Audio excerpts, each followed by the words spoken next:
They call it one of the most unsettling cases in criminal history. But could the narrative we've been sold contain yet more cracks and contradictions? Today, we unravel the details of James Poetz's testimony, an account that raises more questions than answers. James Poetz was hired to clean the carpets in Jeffrey Dahmer's apartment, once in November 1990 and again in June 1991. His story? Quiet, clean, contradictory. During both visits, James noted that the apartment seemed pristine, tidy, orderly, with no peculiar smells to suggest otherwise. Despite Jeffrey Dahmer's infamous reputation for concealing his crimes, James observed nothing out of the ordinary, no secrecy, no signs of guilt. Yet, during the first visit on November 5th, 1990, James saw a 2 by 3 foot stain on the bedroom carpet. Was it spilled wine, or something far more sinister? James now leans toward the latter, blood, but this conclusion is unverified, shaped perhaps by hindsight or bias. Watch as James Poetz testifies on Court TV. You solemnly swear that all the testimony you're about to give in this matter will be the truth, the whole truth, and nothing but the truth, so help you God. I do. Please be seated, sir. And sir, would you tell us your name and spell your last name, please? James A. Poetz Sr., P-O-E-T-Z. Mr. Poetz, how are you employed? I'm the owner-operator of Easttown Chem Dry Carpet and Upholstery Cleaning. And how long have you been so employed? Been doing this for the last 4 years. And in the course of that employment, have you had occasion to come in contact with the person you now know as Jeffrey Dahmer? Yes, sir. And is he seated in the courtroom? Okay. When did your contacts with Mr. Dahmer occur? The first time was on November 5th of excuse me, I have a cold. First time was on November 5th of 1990. And when was the second time? June 17th, 1991. Draw your attention to November 5th of 1990. How did you come in contact with Mr. Dahmer? He called up for an estimate on cleaning his carpet in his apartment. And did you go to his apartment to get that estimate? No, I believe we did that over the phone, and he was satisfied with the initial price. We came out and remeasured the apartment to make sure the price was all right, and then did the carpeting.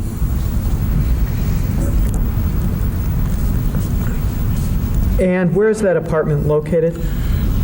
I believe it's at 925 North 24th, 25th. Sure.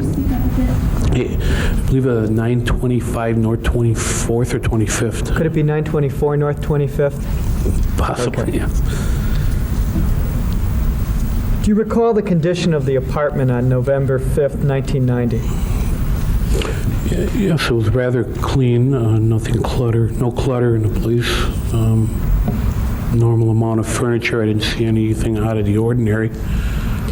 And did you notice any particular stains in the apartment? Yes, in the bedroom of the apartment, there was quite a large dark stain on the carpet. And did you ask Mr. Dahmer where those stains came from? Not at that time, I believe. I believe we went ahead and tried to clean the carpet first to see if the stain would be removed. And could the stain be easily removed? No, it did not come out with a general cleaning. And at that point, I asked him if he happened to know what that stain was. And what did he tell you? He told me that he believed it was chocolate. And based on your 4 years of experience, did that seem reasonable to you? It seemed reasonable, but we had to do some spotting on it. After he told me it was chocolate, I tried the things that we would do to remove chocolate, and it did not come out. Okay, when it wouldn't come out, did you try other spotting agents then? Yes, sir. All that I had in my tray, I tried, and it somewhat came out, but it was not chocolate. Did you mention to Mr. Dahmer what you thought the stain was? No, I just told him that I don't believe it was chocolate. It was more like red wine or blood. Pardon me? It was either red wine or blood.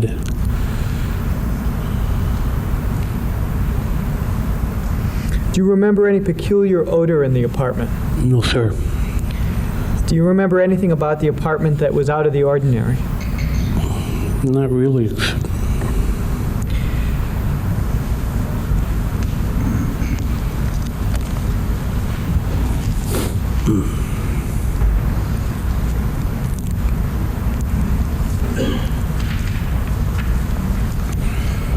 I'm showing you what's been marked as State's Exhibit number 70 for identification. Can you tell me what that is, please?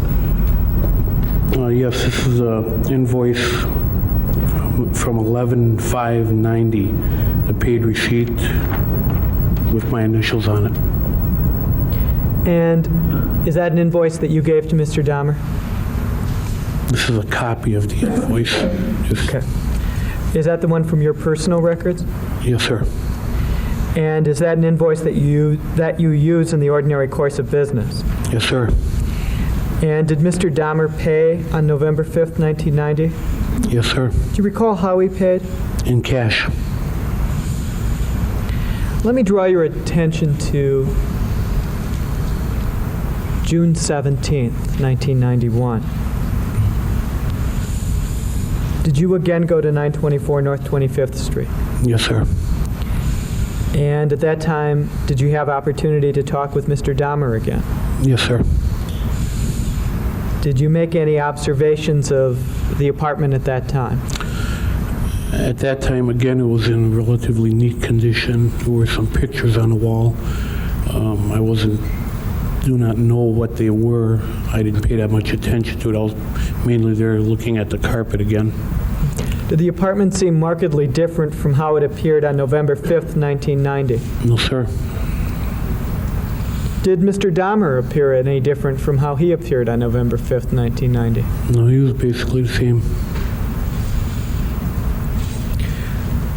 On June 17th, 1991, did you go to the apartment alone? No, I had someone there with me. Who did you have with you? A helper of mine, What's his name? Larry Cook. And did Mr. Cook assist you in cleaning the carpets at that apartment? Yes, sir. Well, Do you recall ever having to leave that apartment on that day? yes, I had to leave. I was ill that day, and I had to leave.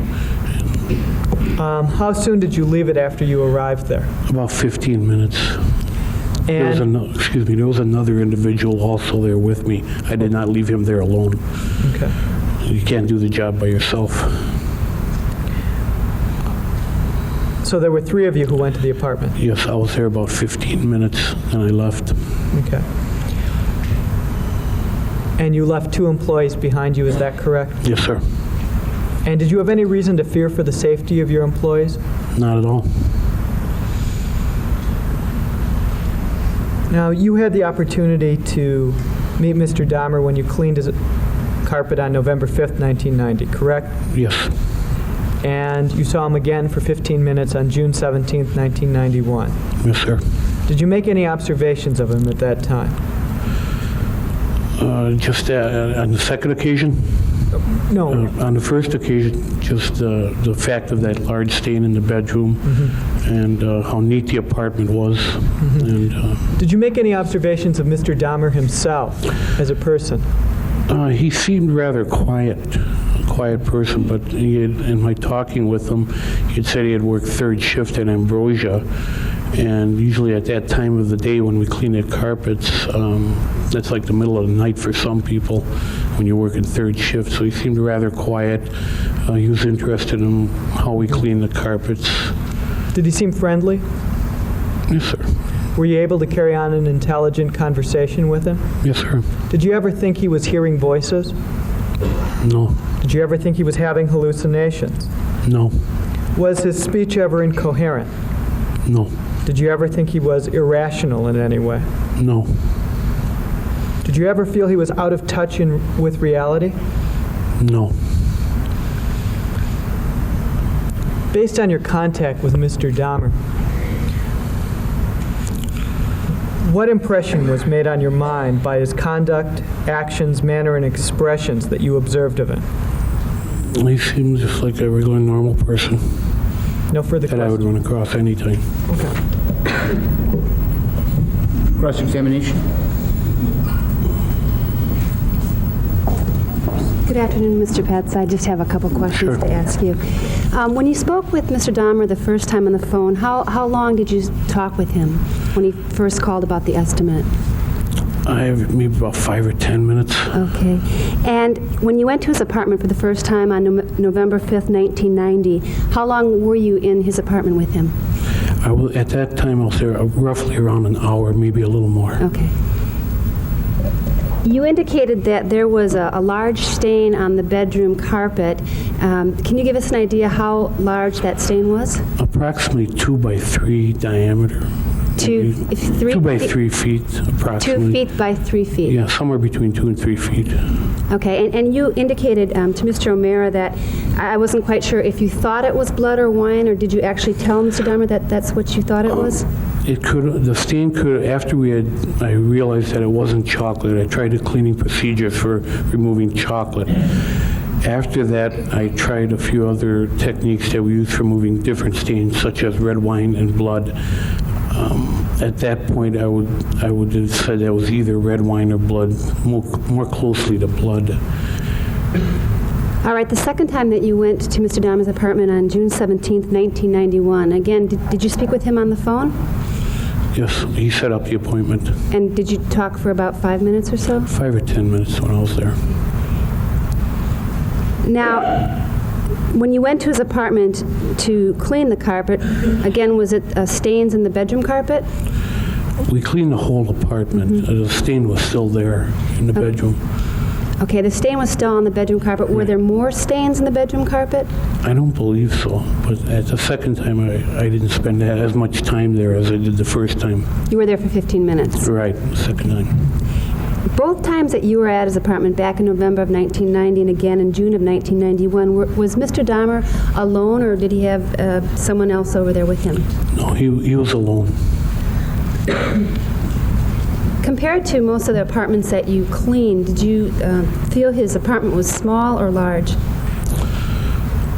I'd say it was about an average, medium-sized apartment. Other than those 2 times that you were there cleaning his apartment, was there any occasion for you to be in his apartment again? No, ma'am. Okay, have you ever done anything socially with Mr. Dahmer? No, ma'am. Did Mr. Dahmer at all seem to be hiding anything from you while you were there? No. Did he appear to be secretive at all? No. And the invoice that was marked as an exhibit, I assume that he did sign his name to that, Mr. Jeff Dahmer? Yes, he did.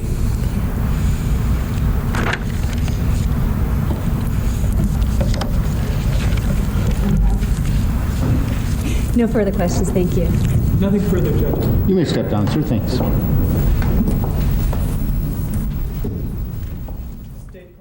What's truly perplexing is the timeline.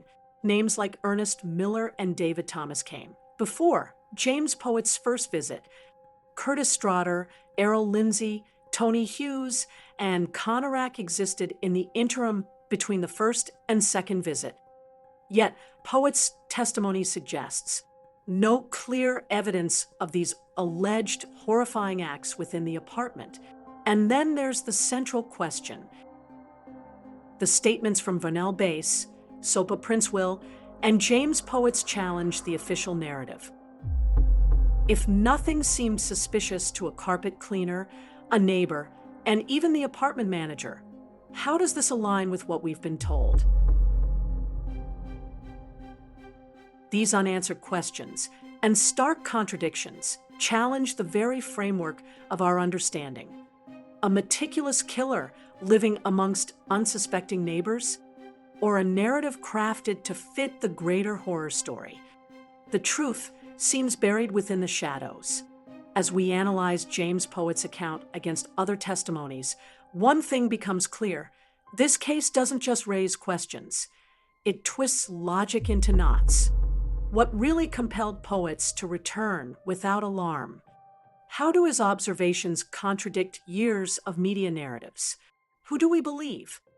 Now it's over to you.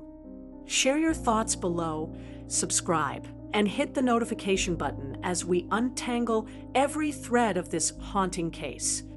And we ask, what really happened to Jeffrey Dahmer?